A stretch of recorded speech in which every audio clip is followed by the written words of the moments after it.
Now the next speaker is Americans for Democracy and Human Rights in Bahrain, Incorporated.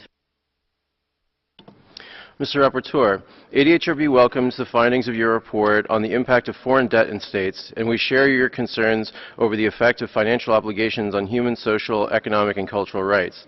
For example, we see the negative impact of foreign debt and austerity in Bahrain.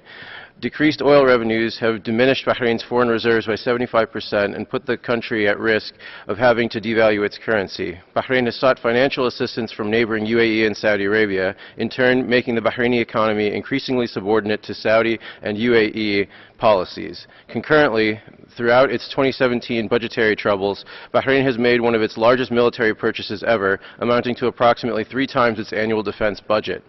Expanded militarization has allowed Bahrain to support the regional policy goals of its debtor states in the Saudi and Emirati-led intervention in Yemen, while also empowering a further crackdown on internal dissent at a time when the government has rolled back new subsidies and services for its own people.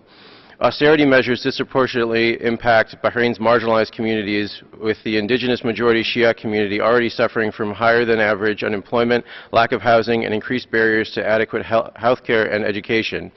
Meanwhile, Transparency International ranked Bahrain at 103rd in the world for their 2017 corruption index, the lowest grade of any state in the Gulf Cooperation Council. Ultimately, measures to address Bahrain's increased financial instability has directly impacted increased suffering and hardship for the majority of its population, while Bahrain's increased obligations to UAE and Saudi policies have been to the further detriment of populations across the region.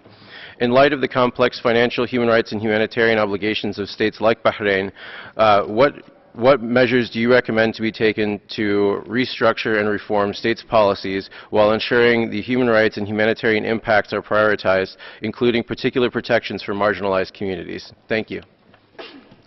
Thank you.